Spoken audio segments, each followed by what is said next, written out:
right, you guys can keep talking for a few minutes. I was like, oh my God, wait. So we're gonna wait for the senator. So just talk amongst yourselves and just give us a couple minutes. Okay, great. Okay, yeah, the silence is killing me.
Okay.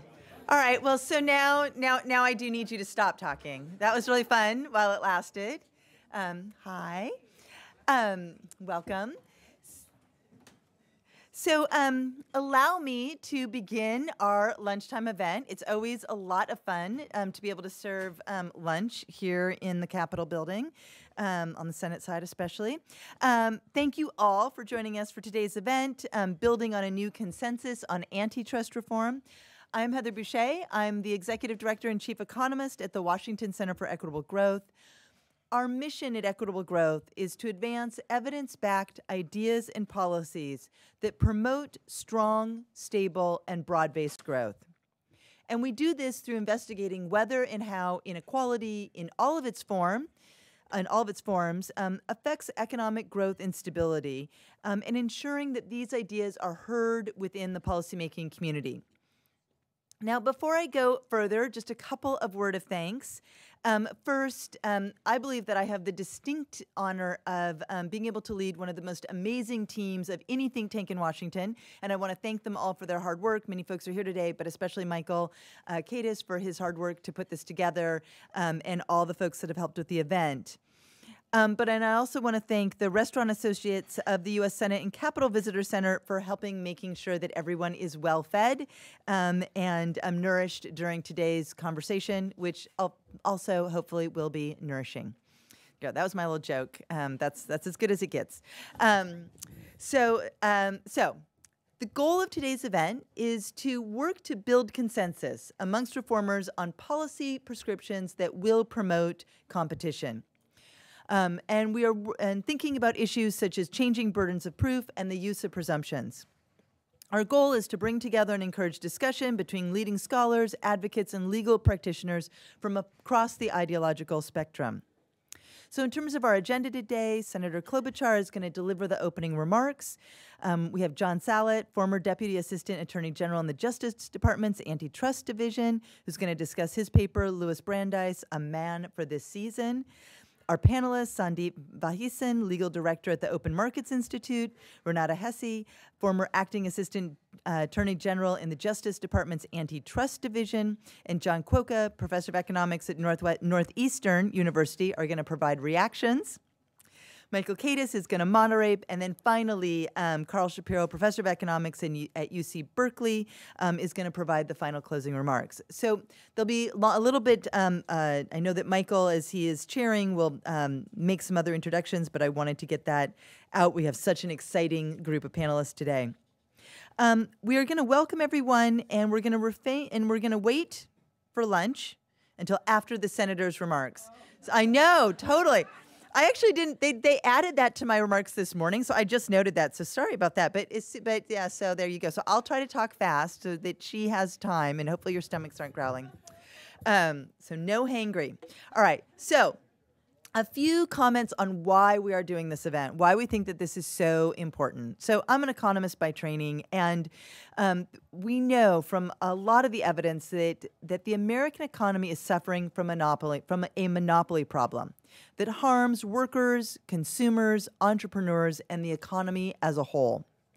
So there's new research on monopoly power that is showing a falling share of national income that is going to wages and a higher share going to corporate profits. There is increasing evidence of growing and persistent markups in corporate profits.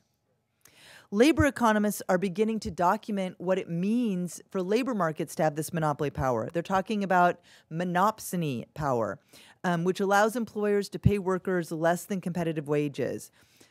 Economists on the labor side long thought that this was a theoretical issue, not a practical one, but new research is really bringing that to the fore. There's evidence that monopoly power contributes to inequality. It increases prices and raises the cost of living for consumers.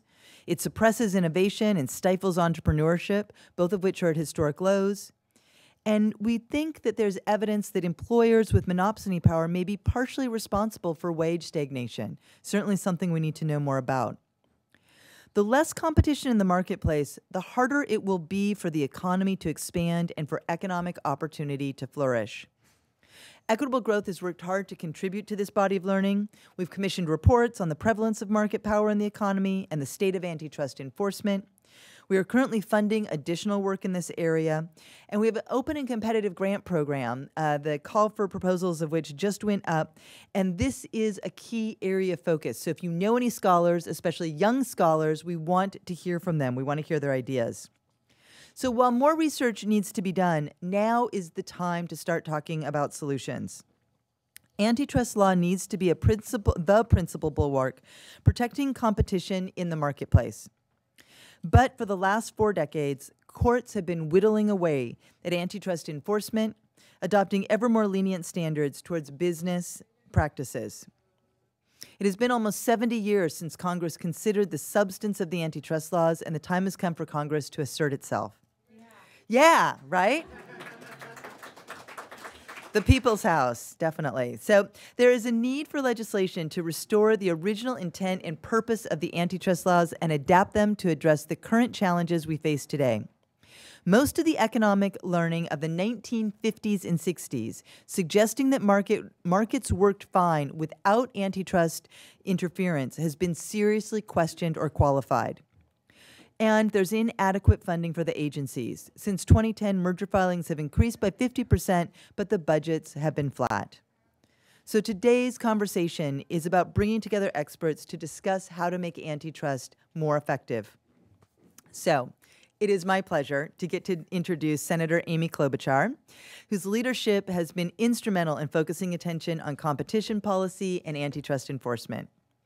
As a ranking member of the Senate Subcommittee on Antitrust, Competition Policy, and Consumer Rights, and previously the chairwoman, she has been a leader not simply on antitrust issues, but in focusing on how to improve antitrust policy and enforcement. She's used her position to raise important questions about problematic deals like the Comcast-Time Warner deal, which was abandoned, Canadian Pacific's attempted acquisition of Norfolk Southern, Anheuser-Busch's acquisition of Miller Coors, which was approved with significant restrictions. In a speech last year, Senator Klobuchar underscored the importance of antitrust law in the context of growing concentration of economic power. And she laid out the broad economic benefits of vigorous antitrust enforcement can provide to workers, consumers, and small businesses. She is helping to transform the academic debate into a discussion of practical solutions. She's introduced 2 major antitrust bills this year, the Consolidation Prevention and Competition Promotion Act, which proposes new legal standards for approval of larger corporate mergers, and the Merger Enforcement Improvement Act, which provides more resources and information for antitrust enforcers. She's been a leader in fighting for increasing competition in the pharmaceutical bill. So, please welcome me in. Please join me in welcoming her to the stage. Thank you so much. Thank you. All right. Well, thank you so much, Heather. I was kind of thinking of the Senate as being portrayed as the people's house. It's kind of the other one. But in fact, I would say that while you might not have seen a lot of political ads, aren't we all glad they're done, but about antitrust, probably wasn't mentioned in one, the pharmaceutical issue and some of the control of business over certain segments of the economy, I think they were an issue in the campaign. And I think that it will be a much bigger thing going into 2020, just because when I get out there, this is an issue people are talking about, whether it's farmers worrying about the cost of their seed and other products, or whether it is people worried about pharmaceutical costs. It's happening. And I think the policy case has to be made, but more than anything, the political case has to be made, or we're not going to be able to see change in action. So I see you're going to have a great panel. I want to thank, first of all, Jonathan, right up front. Used to be my client at MCI. That was actually my first foray into some of these issues when I was in the private sector. Well, my favorite game growing up was Monopoly, but that's a whole nother thing. And I'll now learned about the two sets of rules. But then when I was out of Chicago Law School and was at the law firm, one of my first clients, I was the associate on it, was MCI, and I started taking it over, and we were always fighting to get into the market against the monopolies. And I did that for Thank you, Michael, for your leadership. As many of you know, he was my counsel on the antitrust subcommittee and spent years working at the FTC. And I love that Michael loves antitrust. I love that right in the middle of that whole Kavanaugh hearings, we had a antitrust hearing, and Mike Lee and I were so excited that there were so many journalists there, and not one was there to ask us about antitrust, actually. It was for other reasons, but Michael was like, I'm live tweeting throughout the hearing. That was so great. Or he once said to me, that when we had a standing room only speech on antitrust, that it was the most exciting day of his life. Do you remember that? We're not going to tell your wife, your kids, but you actually... You said that, and I am thinking about John's work, which of course reminds us of the competition issues, that they aren't all that different today than they were when Justice Brandeis was writing, but even far before him. And when you look at this movement, and that's why I led with that. I think it's so important to get this done. We're going to need a political movement. You really look at the start of this country, the Boston Tea Party, so much focus of that history has been on taxation without representation, but was actually also about a monopoly, a government sanctioned monopoly from Great Britain called the British East India Company. And the colonists were being forced to have to buy the tea instead of buying it from the Dutch and other places, and that's when they threw it into the harbor. And then you look into what then was going on at the time where Thomas Jefferson is writing to James Madison, arguing for an amendment to the Constitution to abolish monopolies in all cases. Well, that didn't quite happen, but literally, maybe it took a bit of more than a century, but all through that next century, there were fights about monopolies. It dominated a lot of our political movements, including in Minnesota and Iowa and Wisconsin and North Dakota, the Granger movement with William Jennings Bryan. And it was all about these farmers standing up against monopoly transportation, railroad, including James J. Hill from Minnesota. When I was growing up, I spent many Christmases with my mom in her red Comet. We would drive by that mansion because they had nice lights, you know, as well as many other wealthy families. But that time, during the time of the robber barons and those, was this incredible political movement in the Midwest, but also of unions. So I always think of my grandpa, my great-grandpa, who was shipped in from Slovenia right at the time James J. Hill's house was built. He was shipped in to be a miner in northern Minnesota and work 1,500 feet underground. And at that same time, so I basically always thought we built that house. And what you saw was union movements coming up, of course, but a lot of the cause of the union movements was to take on the monopolies. And a lot of the cause of these farm groups and the Grangers was to take on the monopolies. And it was cartoons all the time, and it was rallies, and it was like strike, the Haymarket strike, the Pullman strike, all of these things led to the enactment of the Sherman Act. And then the Sherman Act kind of lay dormant for quite a while until actually Roosevelt comes in. And he decides, Teddy Roosevelt, that he's going to take this on as a political cause as well. And that's when you saw the first antitrust case, the Northern Securities case, that was, again, involving James J. Hill, as well as many others of his friends. And he took that on, as well as dozens of other cases that were continued through Taft and Wilson. And then it kind of, the political movement sort of turned into the legal movement. I guess that's where a lot of you guys come in.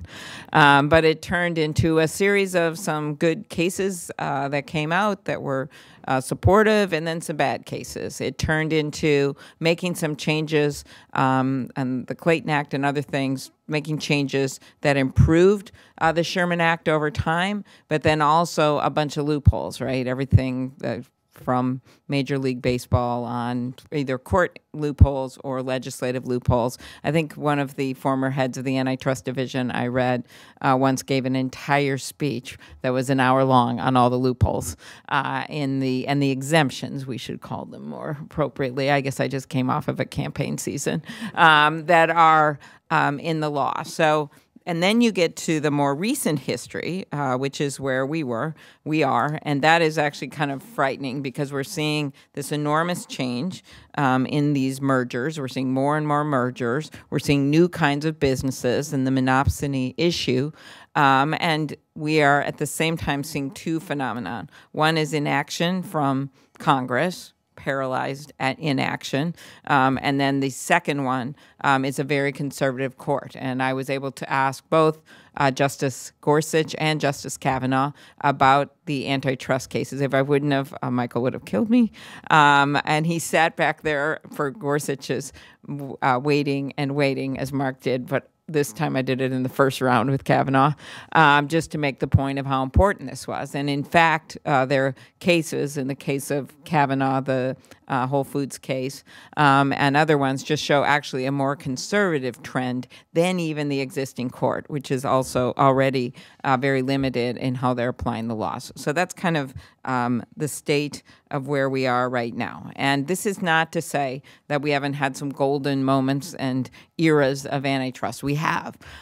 You think of the breakup of the Bell companies. I was not involved right at the moment in that, but I was involved in kind of the repercussions of that, of trying to get involved in trying to push competition in the state market, where MCI, which was a scrappy group of lawyers, was really pushing the limits on could they get into the market and force competition, which was, by the way, a far cry. I was in the hearings, I would always cite the words, as you know, the famous words of Alexander Graham Bell when they start the telephone is, "Come here, Watson, I need you." It's a very famous moment. Well, the MCI, the initiation of MCI was memorialized in the first line between St. Louis and Chicago when investor Irwin Hirsch memorialized the moment by saying, "I'll be damned, it actually works." Not nearly as historic, but this was all about going after monopoly. And then you know the case and everything that happened and the law that came out of that and everything else.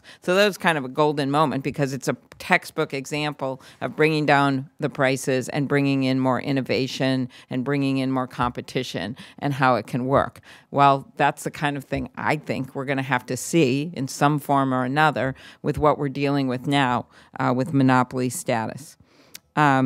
So I think the first thing is that, as I mentioned, our economy is experiencing this wave of industry mergers. Just to give you my proof points, I do believe in evidence as a former prosecutor, which is kind of an old-fashioned thing these days in Washington, but here are the facts. Since 2008, American firms have engaged in more than $10 trillion in acquisitions.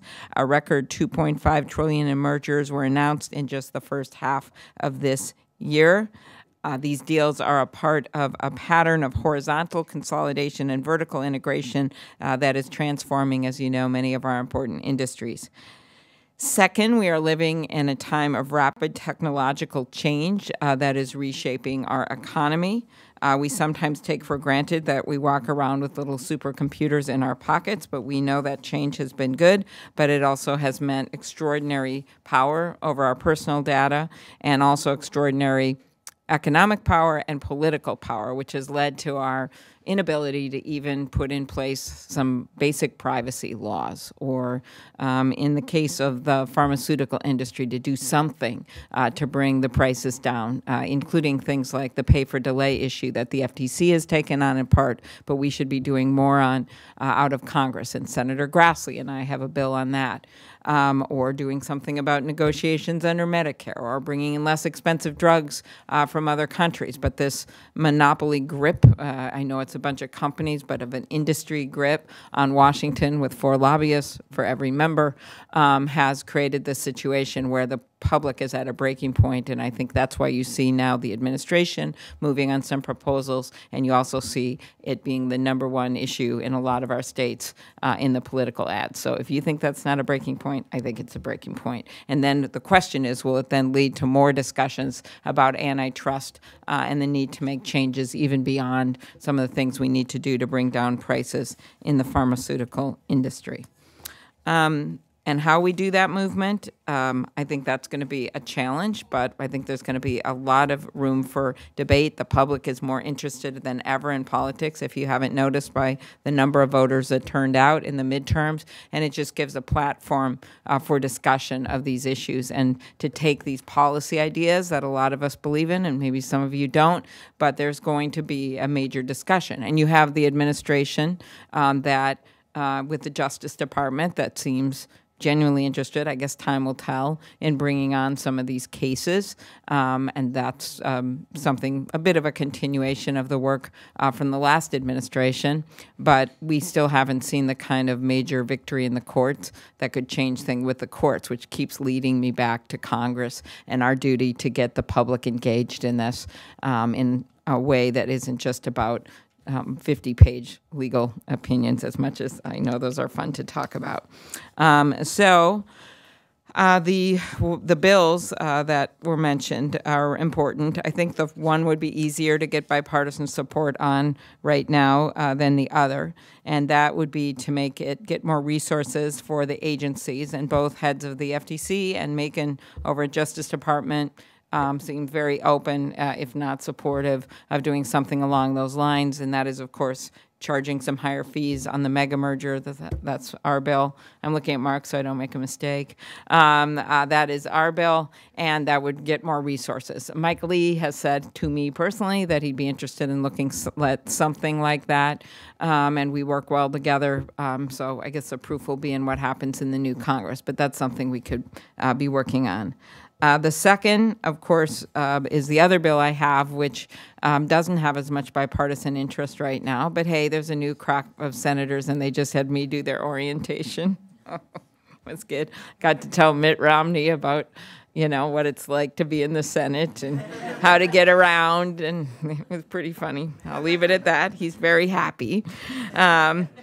So the Consolidation Prevention and Competition Promotion Act is the bill that I'm referring to, and it would restore the Clayton Act's original purpose of promoting competition by updating our legal standards. It clarifies that we can prevent mergers that reduce choice, foreclose competition through vertical consolidation, stifle innovation, or create monopsonies, where a buyer has the power, as was just mentioned, to reduce wages or prices. The bill also creates a more stringent legal standard to stop harmful consolidation, and it shifts the burden for mega mergers, so the parties involved in a deal have to prove the merger does not harm competition. As John mentions in his essay, the bill codifies the structural presumption that courts and enforcers have used to enforce the Clayton Act for decades. I think a very strong case can be made for this with the changing marketplace. A strong case can be made from a competitive standpoint for innovation, and I think that's an argument we need to be making more, just as we should be making it for something completely unrelated, immigration reform, but just the economic strength of our country and what we're based on, which is entrepreneurship and new ideas, and that we shouldn't be stifling them, in addition to the wage argument and some of those other things that might be very helpful to get this done politically. So can we do this? Well, I will quote Justice Brandeis, in keeping with your theme, who said, most of the things worth doing in the world had been declared impossible before they were done. And that is true. And I think right now we actually have done some surprising things in the Senate, whether you like them or not.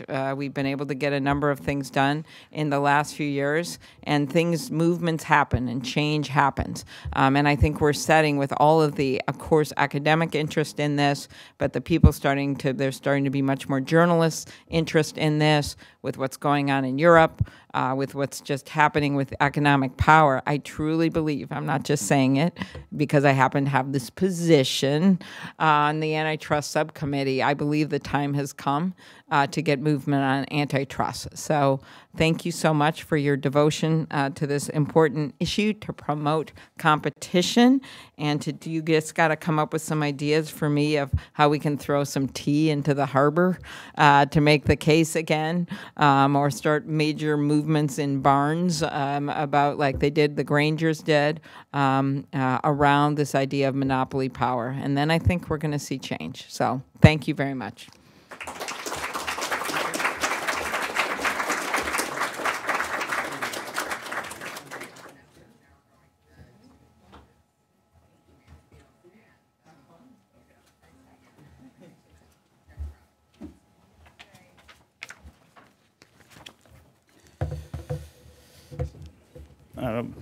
As she's walking out the door, I want to thank Senator Klobuchar for those very interesting remarks. One of the things that happens after you are a staffer for a senator is you realize that all the good speeches were more the result of the senator than all of your work, which you were convinced at the time was really what mattered. But I thought it was an excellent way to start the event. So don't want to hold you back from getting food. So why don't we do this? People should go get food.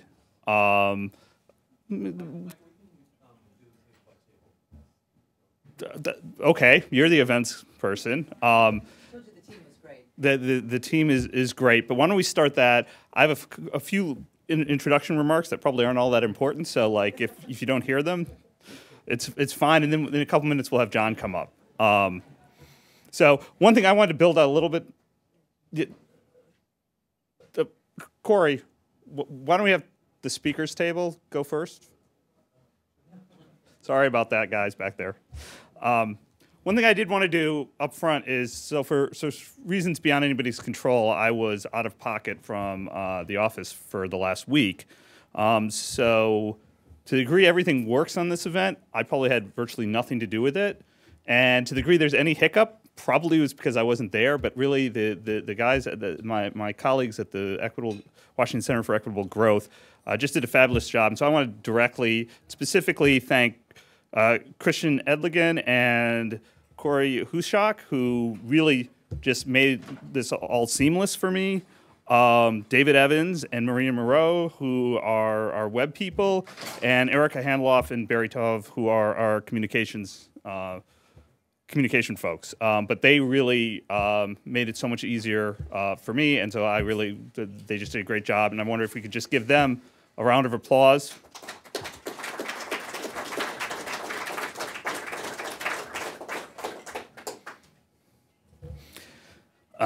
So I'm going to sit down for a little bit, and I'll be back in about 5 minutes, so we'll get going.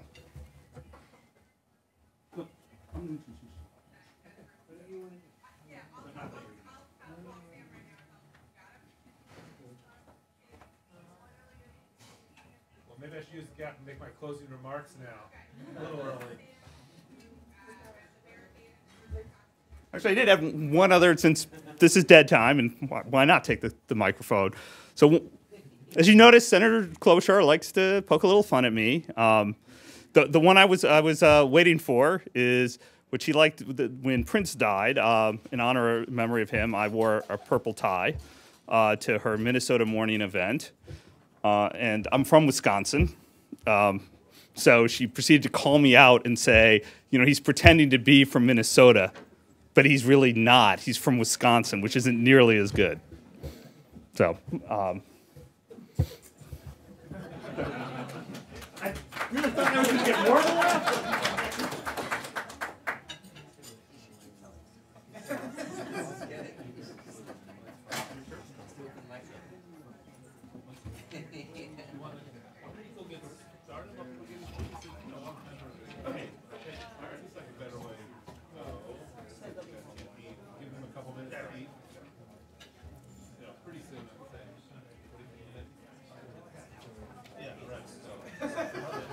Yes, and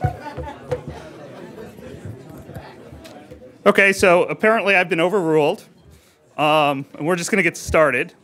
I'm going to introduce John Sallet, who Heather said was former FCC General Counsel and, from 2013 to 2016, and the Deputy Assistant Attorney General for Litigation in the Antitrust Division from 2016 to 2017. So John's really someone who has been at the forefront of antitrust enforcement, who was involved in litigations, I believe was involved in the American Express case, and I think has a really important and unique view on how to make antitrust law better and how to take sort of the arguments at the policy level and translate them into practical changes that actually will have an impact. So with that, I'm going to ask John to come up and start his talk.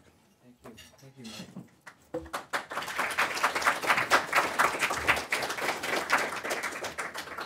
Thank you, Michael. Thank you, Heather. Thank you, Washington Center, for sponsoring this event. I appreciate it. It's a wonderful opportunity to get together and talk about antitrust and have lunch at the same time. I want to thank also the Colorado Technology Law Journal, which published the article about which I'm about to speak, Louis Brandeis, A Man for This Season, and of course thank Senator Klobuchar for her remarks, which are very important, focused us on key issues, and reminded me, it's true, that when I was at MCI in the 90s, right after the passage of the Telecommunications Act of 1996, she was outside counsel for MCI in the Midwest, fighting to bring competition. It seems like an odd thing to say, but there was a point in time where people thought maybe competition wasn't a good thing or wouldn't deliver. And the breakup of AT&T and the experiment in the Telecommunications Act is sort of a fundamental point. Competition, it turns out, is a good thing. But let me talk a little bit about history, as Senator Klobuchar did. Think back to the following day. It's May 15th, 1911. The Supreme Court is sitting in the Capitol, which is where it sat before the building across the street was built. And it was going to have an afternoon session. People were waiting for it to announce a major antitrust opinion. Line of people extended out of this chamber across the rotunda of the Capitol. The Attorney General, members of Congress came. And at about 4 p.m., after the stock markets had closed for the day, the Chief Justice of the United States began delivering the court's opinion in Standard Oil versus United States. It's an opinion that upholds the finding that Standard Oil violated the antitrust laws and was to be broken up as a result. And in those days, right, Standard Oil was almost synonymous with the idea of antitrust. And as we know, the word antitrust itself comes from the belief that Standard Oil and other trusts, as they were called, were harmful to the American economy, harmful to American democracy, thus the Sherman Act of 1890. But the reaction to the Standard Oil decision that day was counterintuitive. Big business liked it. Progressives didn't. William Jennings Bryan, who Senator Klobuchar mentioned, declaimed the decision, thought it was a terrible decision. Why? Because the Supreme Court had said, we're going to interpret Section 1 of the Sherman Act by applying a so-called rule of reason. In other words, asking whether an agreement unreasonably restrains competition. And progressives feared that the power of the judiciary to decide what was and was not reasonable would lead to a lessening of the effectiveness of the antitrust laws. So the decision came down on a Monday. On Tuesday, Senator Robert La Follette, who was the leading Republican progressive in the Senate at the time, sent a telegram to the man in Boston who was known as the People's Lawyer, who wrote The Curse of Bigness, who spoke out against trusts. He sent a telegram to Louis Brandeis, and it said, "We need you to consider next important step in view of decision yesterday. Come immediately if possible." And Brandeis did. The next day, Wednesday, he took the night train from Boston. Who knew?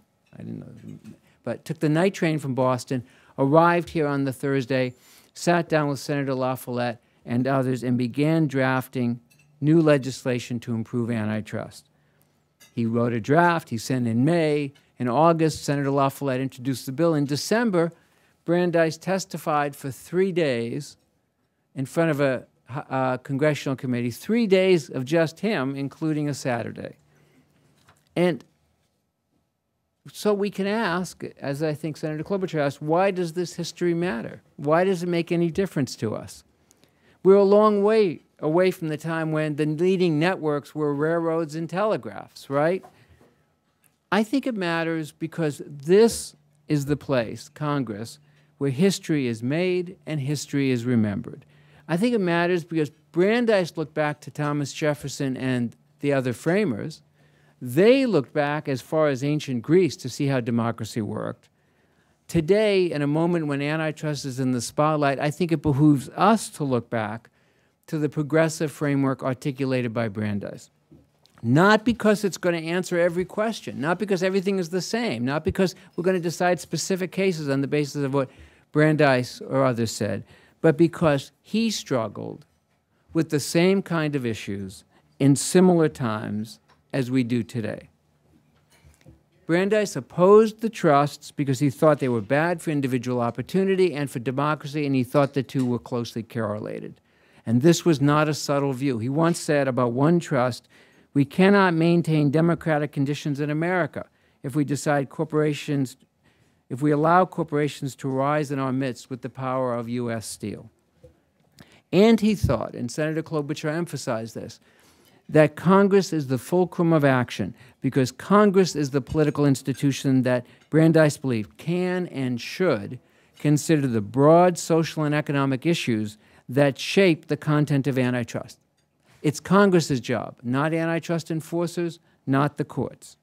And so to me, the critical lesson from Brandeis is to understand the broad role of legislatures as opposed to the more focused task of antitrust enforcement, right? Brandeis thought the job of Congress was to enact laws that would serve larger social and economic goals, but that Congress should do so by creating standards that look directly at economic, Brandeis would say industrial, but economic outcomes such as a firm's market share, or what might tying or exclusive contracts be used to accomplish in the hands of a dominant firm.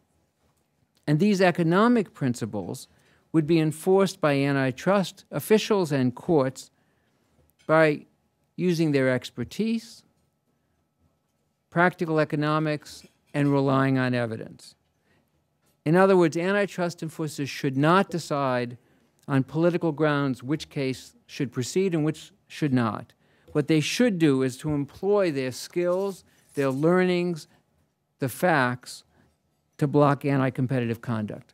So the history didn't end in 1911, right? In 1912, Brandeis helped Woodrow Wilson win the presidency on a platform that emphasized strong antitrust enforcement. In fact, if you get a bunch of antitrust geeks in one room, you'll discover to your amazement that they get very animated about the presidential election of 1912 because you remember it was Wilson and Theodore Roosevelt running as a third-party candidate and William Howard Taft, who had written as a judge a very influential antitrust opinion before he went on the court. And antitrust was a big deal, right? And after Wilson won, 1914, he proposed new antitrust legislation that Brandeis supported and helped to form. And Congress enacted 2 laws that year. One was the Federal Trade Commission Act, which created an expert agency and gave it the power to stop unfair methods of competition. And then the Clayton Act, which allows the FTC and the Department of Justice to block mergers that threaten substantially to lessen competition or may tend to lead to a monopoly. I think there are two important principles here. First, that antitrust laws look to the future. The laws were designed to prevent harm to competition, not just to cure it after the fact. Think, after all, about any merger review that leads to the agencies successfully blocking a transaction. Secondly, with the FTC prohibition on unfair methods of competition, Congress recognized that any detailed list of anti-competitive acts would soon become obsolete if that's all that antitrust would reach, because new forms of conduct would inevitably emerge. So, the basic point is that Congress has the power, Brandeis, I think, would have said the obligation, to keep the antitrust laws current. So, for example, in one of the bills Senator Klobuchar mentioned, she introduces a set of changes, for example, the structural presumption, that reflects a Brandeisian structure, right? Based on broad social and political concerns, but translated into language that antitrust enforcers and courts can use. And of course, it's not only about legislation. Congress fulfills a critical role through its oversight of and dialogue with antitrust enforcers, not on specific cases, but about the trajectory of antitrust enforcement. All this said, antitrust is not the only tool for competition, and we should remember that. Brandeis himself favored using sectoral regulation where he thought markets were not going to work. He served for a while as special counsel to the Interstate Commerce Commission, overseeing railroad rates, for example. And the difference is this. Antitrust is broad. It's applicable across industries, but it's focused on harm to competition.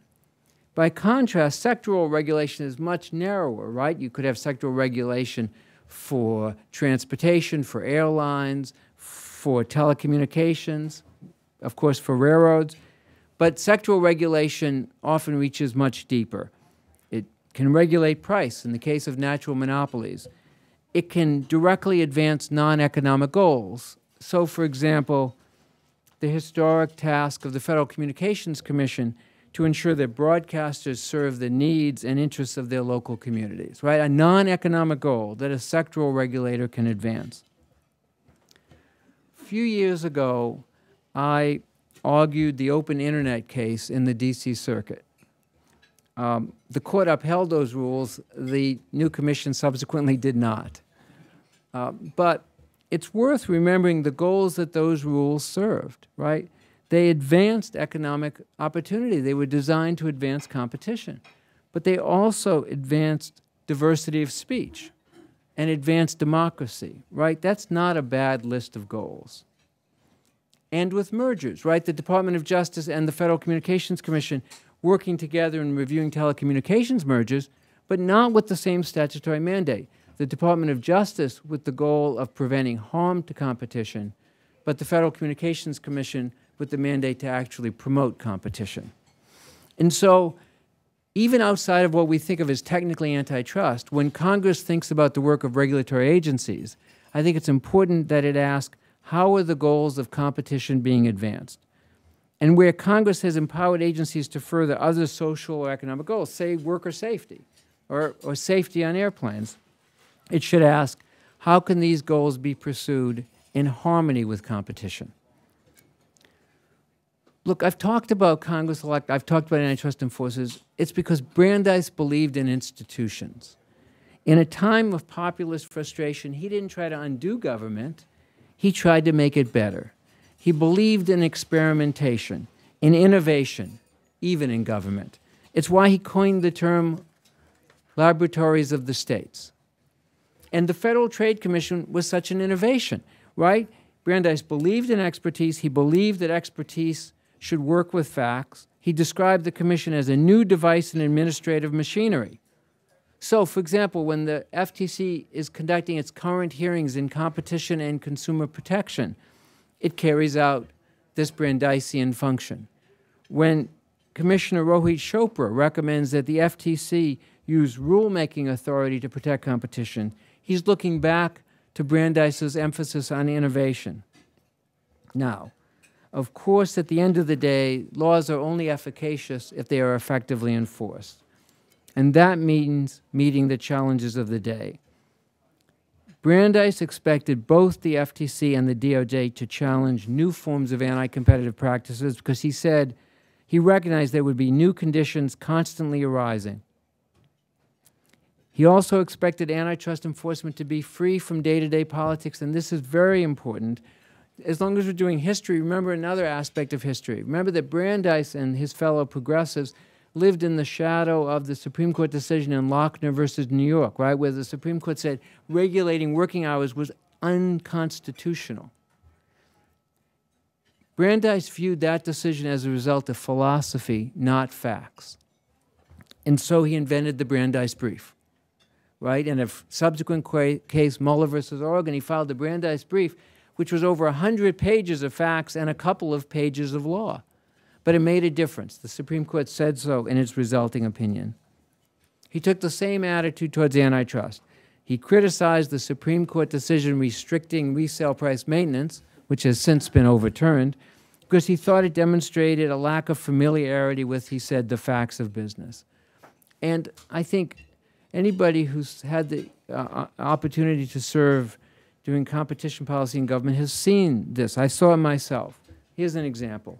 In a review of a large telecommunications merger, right, imagine a company that has cable TV and sells broadband access. That's not unusual, right? And so we were told by proponents of the merger, look, there can't ever be a problem with a broadband provider disadvantaging online content, right, because they're complementary goods. If you limit online content, people won't buy as much broadband access. There would never be an economic incentive to take that action. Other people can evaluate that as an economic argument, but what we saw was that those weren't the actual facts, right? And the facts made clear that a company providing both broadband access and cable TV was more worried about empowering a competitor to its cable service than it was about disadvantaging its broadband customers. In fact, in one case, when Renata was running the division, the DOJ filed in court a board presentation for one of these companies depicting online competitors as a meteor about to strike the earth, kind of like the meteor that exterminated the dinosaurs. So, look, facts aren't always exciting, and finding them can be drudgery. But I've seen myself what a difference they can make to competition enforcement. As Brandeis said, no law can be understood without a full knowledge of the facts out of which it arises and to which it is to be applied. And also, of course, economics should be the starting point, because economics not only provides answers, it also provides even lawyers the questions they need to ask to find the right facts and to understand the theory. Sometimes antitrust economics is described as if it were only represented by the Chicago School. But there's too much pro-enforcement economic analysis to mention. But we have in the room some examples, and recently some examples. John Quokka's work on merger retrospectives, Carl's work on innovation, Steve Salop, who spoke in front of the FTC recently about vertical mergers, the recent article by Marinescu, I'm sorry, I'm mispronouncing it, and Hovenkamp on the impact of mergers on labor markets. As I've said in an article with John Baker and Fiona Scott Morton, what we're seeing from economists is theories of collusion and exclusion that are developed in sophistication and variety. So let me just sum up, just recap for a moment what I think Brandeis's progressive framework can, what it says and how it can help us navigate the future. I think there are 5 principles. 1, legislators creating antitrust laws should consider broad economic and social issues. It's Congress. Secondly, legislatures should enact enforceable legal standards that identify harmful economic, industrial conduct in a manner that vindicates their chosen values. Third, antitrust enforcers ought to bring their expertise to bear using economics and evidence. And of course, they must prove their cases in court. which really focuses the lawyer's attention. You're sitting in an antitrust agency thinking about what the antitrust law should be, but then you think, well, what witnesses am I going to use? What exhibits will I mark? What arguments can I make to prevail in court? And you inevitably come back to what I've talked about, expertise, economics, and evidence. And then fourth, Brandeis was creative in thinking of ways to improve sectoral regulation. We've talked about that. I think it continues to be important. And finally, competition policy, whether antitrust or through a regulatory lens, is to be informed by a spirit of experimentation. All of this was animated by Brandeis's determination to do better, that one could do better, that society and the law could do better. So when I worked at the Department of Justice, I would, as others would, sometimes wander up to the law library, a couple of floors above. It's a very impressive building, right? Big marble staircases. And the law library is on the same floor as the Attorney General's office. And on your way up, just before you get there, on the landing below, there's an inscription from a famous sentence that Brandeis penned in his dissent in New State Ice Company versus Liebman. And on the wall it says, "If we would guide by the light of reason, we must let our minds be bold." It was good advice then. I suggest it's good advice today. Thank you.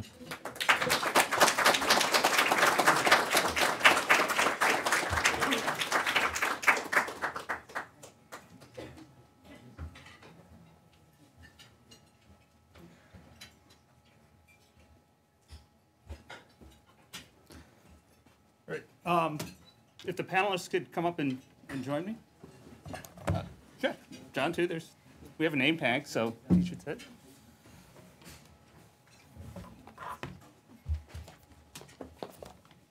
We have really what I think is a very interesting and impressive panel, and I'll just quickly introduce them so that you can hear more from them. Oh. My microphone doesn't.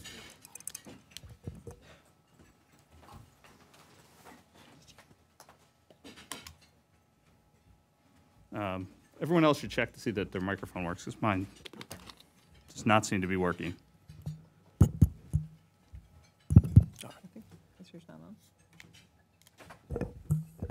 Okay, so I just don't know how to turn on a switch. But we have first to my left, Sandeep Van Heesen, who is the legal policy director at Open Markets Institute. And prior to that, he was at the Consumer Financial Protection Bureau. Just last year, he was co-author of an article with Lena Khan entitled "Market Power and Inequality, the Antitrust Counter-Revolution and Its Discontents." And I like any title that ends with "and its discontents." To my right is Renata Hess, who had a very long and distinguished career in government and served as an advisor to FCC Commissioner Julius Janikowski, and then was the acting Assistant Attorney General for antitrust at the end of the Obama administration, and was in charge during the litigation of the two large insurance mergers, two of the most, I think, impressive government prosecutions in recent antitrust memory. And to the far right, we have John Kwoka. He is the Neil F. Finnegan Distinguished Professor of Economics at Northeastern University. And for those of you who don't know, he published a book entitled Merger Control and Remedies, a Retrospective on U.S. Policy, which really set off an entire debate and changed the terms of that debate about the effectiveness of government enforcement. And certainly, John knows that there are critics of it, but I think we all agree that it changed really how we think about mergers and really provided some economic and empirical work about merger enforcement. So what I'm going to do is I'm going to turn it over. I'm just going to go left to right because I always go to the left first, and give them each time for introductory remarks, and then we'll move to questions. So Sandeep? Thank you to Michael and Heather and Equitable Growth for inviting me to participate in this interesting discussion today. We live in a time of extraordinary inequality in both power and wealth, arguably the greatest inequality we've experienced as a country since the 1920s.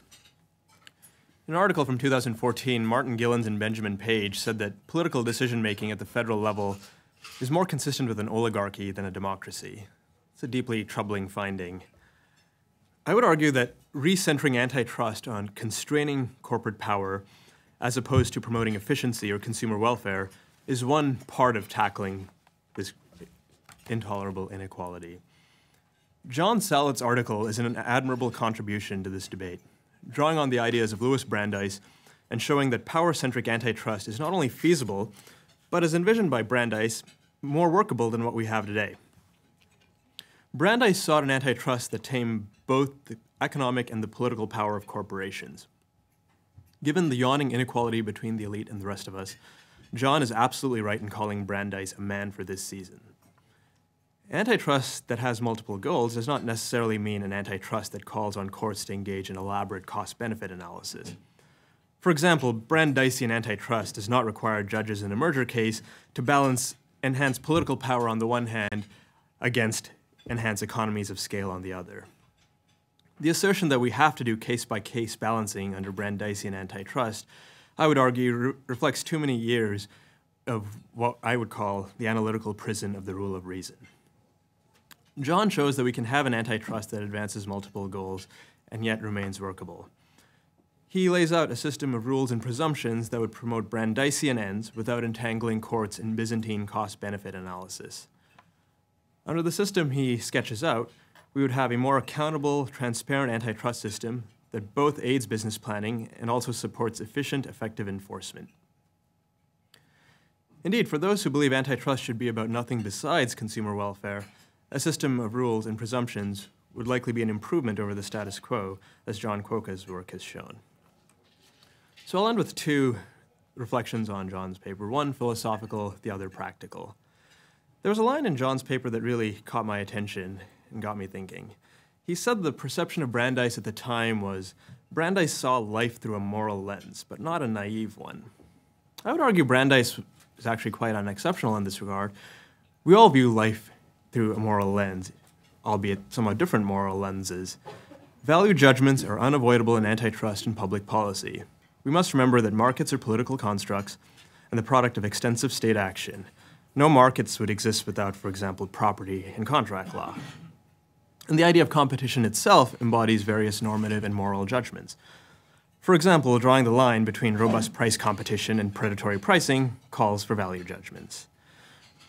For the past 40 years, we've lived in a time in which, and I'm paraphrasing Robert Bork here, a militant ideology has triumphed and achieved embodiment in institutional forms. Its adherents are likely long since to have left off debating first principles. But encouragingly, for the first time in decades, we are seeing competing moral visions of antitrust. No longer are we just debating the technical means, we're having a full-fledged debate on the moral and political goals of antitrust. The dominance of consumer welfare antitrust, arguably a militant ideology, has been questioned, and we are returning to a debate on first principles. And on the practical side of things, antitrust is a little bit unusual in that the courts have been the chief policymakers. Relative to most areas of federal law, antitrust is an outlier. The judiciary makes this doctrine through common law decision-making, whereas in most areas of federal law, Congress writes broad statutes and then delegates authority to expert agencies to figure out the hard details. So going forward, for those of us who believe in a Brandeisian vision of antitrust, a big question is whether Congress or the agencies should take the lead on antitrust. In recent years, the typical approach for Congress, consider the Dodd-Frank Act, has been to write broad statutes and then tell agencies to figure out the details. But I would argue in antitrust, it's time for Congress to fully reclaim authority. Congress, informed by both the public, including experts from a range of fields, should get back into the business of writing more detailed statutes instead of punting the hard questions over to the agencies. Thank you. And now I'll turn to Renata Hesse. So I said at a panel I was on the other day that I always find myself in the middle, and I think I've both literally found myself in the middle, but also probably doctrinally so.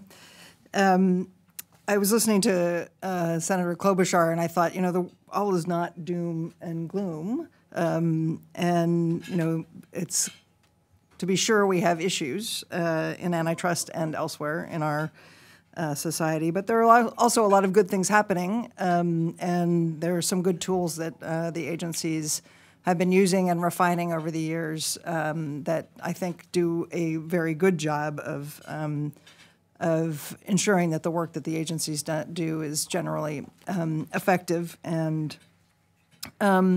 principled, which is an important feature for law enforcement. Indeed, I was at a conference in Brussels not that long ago, and in Europe, everybody's wondering, what are we doing wrong in Europe? So because we don't have all of these companies like Google and Amazon and Facebook and many, many others of them, what are we doing wrong, and what are they doing right in the U.S. To create an economy that fosters that kind of innovation? And so I think it's important not to lose sight of the good, which is not to say that there isn't any bad also, but we shouldn't forget that there's good there too. And the question, which I think John poses, and using Brandeis as his foil, is can we do better or more? And I think we're going to talk a bit about that as we go forward. But I did want to, Senator Klobuchar really kind of highlighted, I think, the role of Congress and how important that is. And honestly, actually, as an antitrust enforcer over the years, I hadn't ever really focused on that very much. And I think but with John's work and having people like Senator Klobuchar talk about this more, and having Congress do more to study antitrust and how effective it's been and how it can be improved, I think that's all a very, very positive thing. And I'm very pleased, actually, to have antitrust be at the forefront of many important discussions going on in the country. But I also do want to point out that antitrust is not, the magic pill that will fix everything that ails the country. And I worry a little bit sometimes, having been an antitrust geek for the last 20 or so. Yet if we end up focusing all of our energy on thinking about antitrust and how antitrust can solve some problems, that we will lose sight of the other legislative priorities that I think Congress should have as well. My two top, favorite ones there are making it possible for people to get a decent public education again, which seems to be a big challenge, and also ensuring that our environment doesn't I don't know what the right word is. I often feel like when I'm thinking about my home state, California, and then I'm living through a torrential rainstorm in D.C., that the apocalypse is nigh. So I do want people to make sure that we don't lose sight of some other things that are important. But thinking about the politics of antitrust, and actually just saying the politics of antitrust out loud, is I actually think an important exercise. And I don't mean Republican versus Democrat politics. I just mean the role of politics in inspiring the American people to care about government and to believe that government can solve some of their problems. And that, I think, is a very important job that Congress has. And I think this connection between how our democracy functions and antitrust enforcement and the power of large corporations to dominate the dialogue that we have in our own democratic institutions is a value that has been not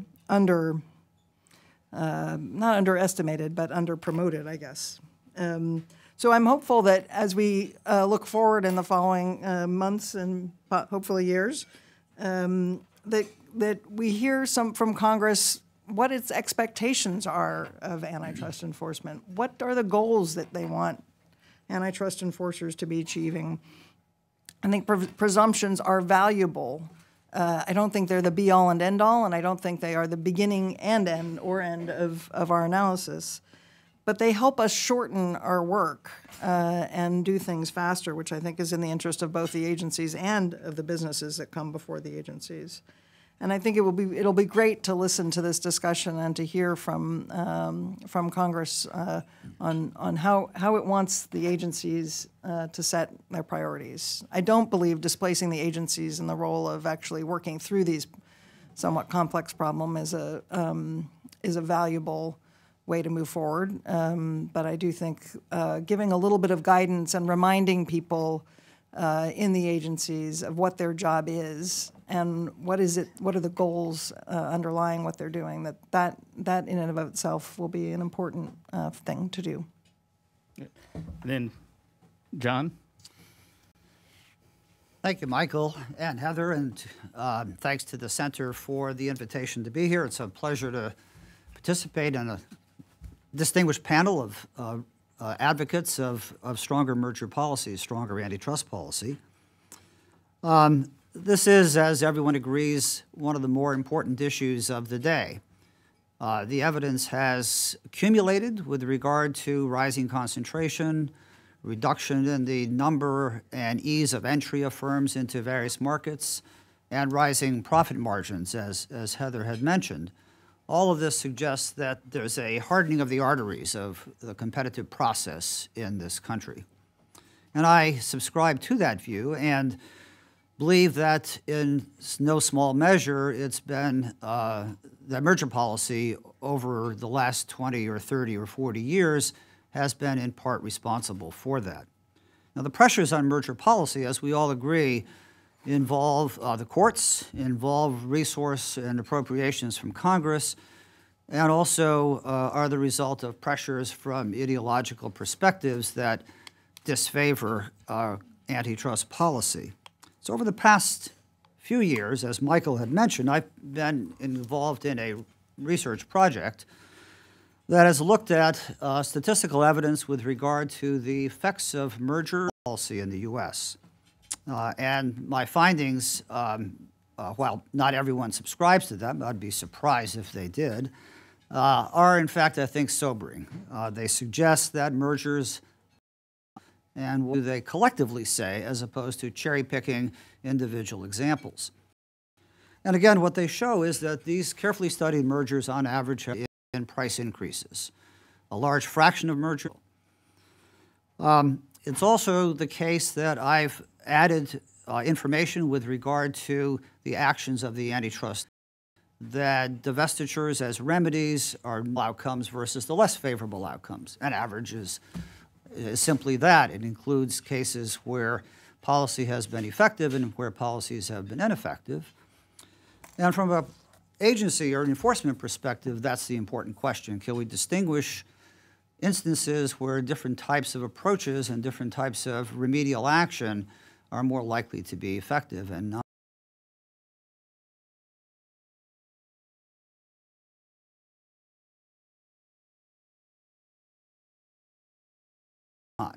So what I have done and have posted just last month, in fact, is a white paper that takes that next step, which suggests a series of remedies, a series of recommendations for how it is that merger policy can be strengthened in order to resolve the very weaknesses that I have identified or that in this body of retrospectives are apparent from past enforcement practices. That white paper has 10 recommendations. I won't go into the weeds of all of them now. You'll be grateful for that. But let me suggest 2 or 3 that go to the heart of John Salas' discussion and that by the rest of the panel here. So what I'd like to highlight is the following. So one recommendation I've had is that the agencies need to enforce the merger guidelines. Now that may strike some as an odd recommendation because it is their own guidelines that I say ought to be enforced. But the data reveal the fact that the agencies, in fact, enforce a standard that's more permissive than the stated guidelines. We can talk more about that, but I think the evidence is quite clear on that. The second is that the agencies should promote the use of the structural presumption. Structural presumption, as everybody knows, arose in the Philadelphia National Bank case in the 1960s, where the court said for certain mergers, high shares, high concentration industry, where the economic evidence is essentially dispositive, that the agencies need not go through every step of the process to establish an anti-competitive result. Absent some very compelling argument on the part of the parties, the merger should be assumed or presumed to be anti-competitive. Well, the courts really haven't subscribed to that systematically, and and a lot of academic writing and advocacy have eroded that presumption to the point where I think it's fair to say, with slight exaggeration, that the agencies essentially build up every case from square one, even those that represent the most obvious candidates for a presumption. That is to say, the presumption is not a presumption anymore. It doesn't carry much weight.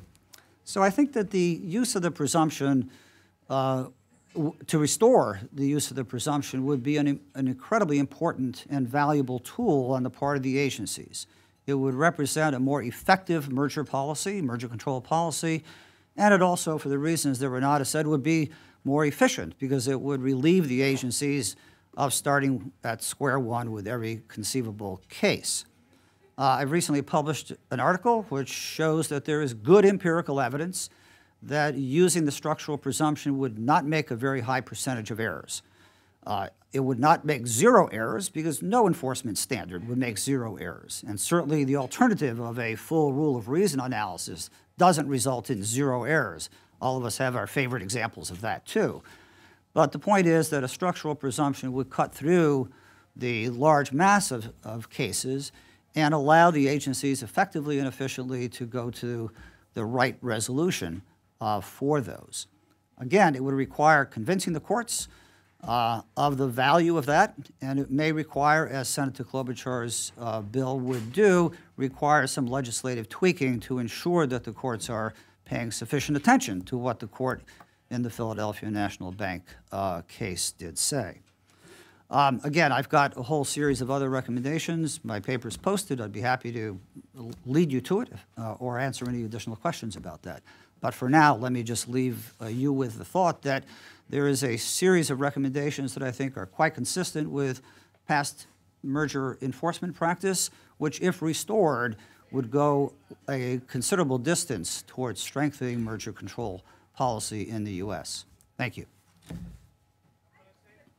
Okay, it's still on. The light goes off. So let's start. I'm going to go back from the right to left. First question, I guess, each of the panelists, including John, if you could change one or two things about the antitrust enforcement regime, and you can be as broad as you want, it can be anything small from increased funding to changing law to changing doctrine, what would you change and why?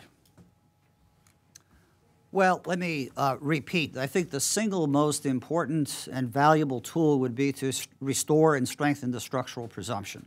I do believe that so many cases that go before the agencies and the courts are sidetracked into narrow questions of market definition and diversion and econometrics-based analysis of anti-competitive effects with efforts to predict the unpredictable to the satisfaction of a court that doesn't want to be convinced of any of it, and that all of that has led into a blind alley for the merger control process in a great many cases. And I think, again, I've been involved in some of these, Carl has as well, and others here for sure in cases that illustrate that. And so I think that that would simultaneously, like I say, relieve the agencies of a substantial resource drain to prove basically that 2 + 2 = 4, something the courts, ought to be more satisfied with, but oftentimes are not. And it also, like I say, would serve the purpose of addressing mergers where the anti-competitive effects are essentially certain. Renata? Sorry, there was just so much in that I got distracted from my top of the list was resources, which is an easy one, but I think people say the agencies should do more, and I would say in the last 2 years of the Obama administration, probably maybe 3, we were doing a lot, and we were basically at capacity. Comcast, Time Warner.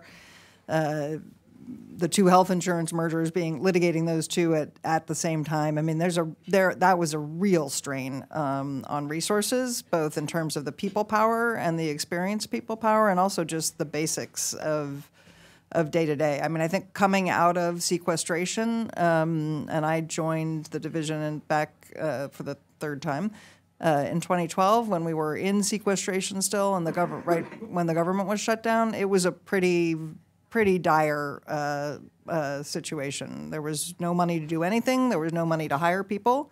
People were taking early outs and leaving, and I think the agencies, at least DOJ, the antitrust division, suffered a lot from that crush. And I think to the extent that John wants us to look at a greater pool of mergers and really enforce on those transactions, unless we are going to do something like what John describes, which is essentially say, have some outline of mergers that are just bad, sort of treat them as per se violations of the antitrust laws, which I think is much harder to do in the merger context than it is when you're talking about agreements in restraint of trade. It just places an unbelievable burden on the agencies. So resources. Sure, I'll offer two, one philosophical, one doctrinal. I think as to philosophy, we should be looking to replace the consumer welfare standard, which tries to optimize a frankly slippery construct, with something much simpler, the preservation of decentralized market structures. So, for instance, on the merger side, the agency should look to preserve X number of firms in every market, and that could be 5, 10, or 12. So that's my recommendation at the level of first principles in philosophy. On doctrine, I think the rule of reason has proven to be unworkable.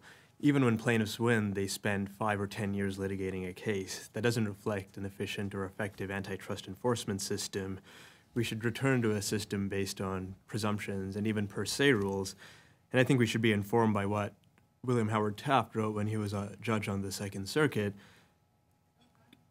Beginning a rule of reason case means setting sail onto a sea of doubt. And I think even 130 years later, that still rings true.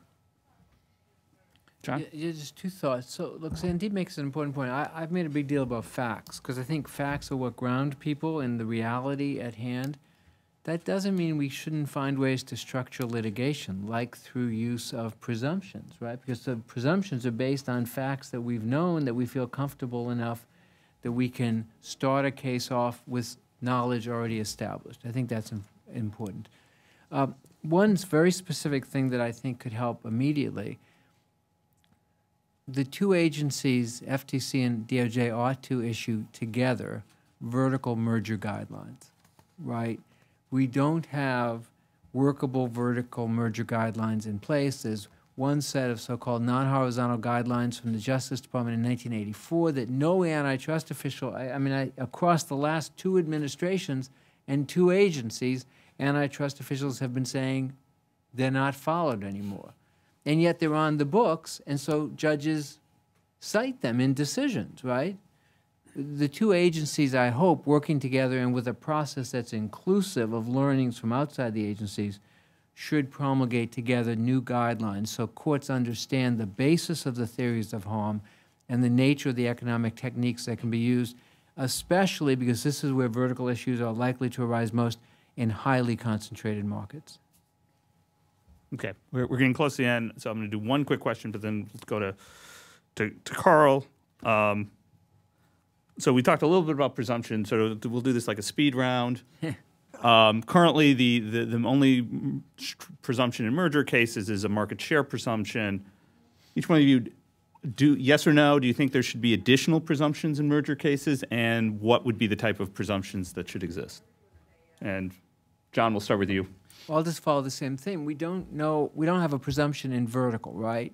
And yet, if we have a concentrated upstream and a concentrated downstream market, we ought to think, the economists can tell us whether it's workable, whether there's certain criteria, maybe their market share, maybe there are other forms, that will tell us that there's likely to take the most likely case, that the upstream input provider would be able to harm downstream rivals of the new partner, right? When they, say, manufacturer and distributor get together. I think if we looked hard to see if there was a structural presumption that could apply in a vertical case of what's called input foreclosure, that would be very valuable. Sandeep, remembering rapid fire. Yeah. So I would call for a strong structural presumption involving any firms that have above, say, 50 or 60% share of the market. A presumption against any mergers and acquisitions, vertical, horizontal, and conglomerate. And I think the evolution of tech markets shows that when we don't apply a strong presumption, companies end up acquiring their nascent competitors and maintaining dominance that they wouldn't have had otherwise. Renata? So I favor the structural presumption in merger cases. I actually think, contrary to what John was saying, that it actually carries a lot of weight in courts. I think you've seen the division lose cases where the court just didn't really think they had satisfied the burden of showing that the presumption applies. So I actually do think it matters a lot. I'm not sure I have a view on other presumptions. I mean, I think there are other doctrines that need development. Vertical mergers is one of them. I think potential competition cases is another one. I think that's an area where more study is, for the reasons that even Sandeep was talking about, and more study is warranted, and guidelines in that area I think would be helpful. I agree with all of my fellow panelists here, but I think that there are different degrees or different types of presumptions.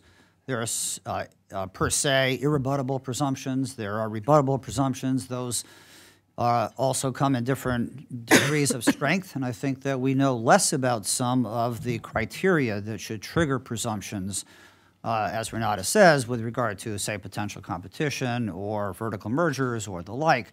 But it seems to me that these are thoughts worth thinking, how it is to start to structure criteria, to categorize particular mergers into different groups requiring different degrees of argumentation on the part of the parties. Which Okay, was, sorry, John. Yep. I want to. Okay, I'm now going to call Carl to the stand. He was. Stand here, yes. And I'm going to dispense with the introduction so that he can have the remaining time. Hello, I won't keep you long, maybe a minute or two after 1:30. I want to commend the Washington Center for Equitable Growth. I think this is exactly the sort of debate we should be having. There are some debates that I think are sideshows now. Antitrust is getting a lot of attention. This is the debate we need to be having. And let me go back to what Senator Klobuchar and Heather Boushey said at the beginning. Senator Klobuchar, being a problem solver, talked about practical solutions, okay? Not philosophy, but what can we actually do? Okay, and we're going to get, and particularly the legislative side, here we are. And Heather Boushey talked about changing burdens of proof and shifting and the monopoly problem and the evidence, okay?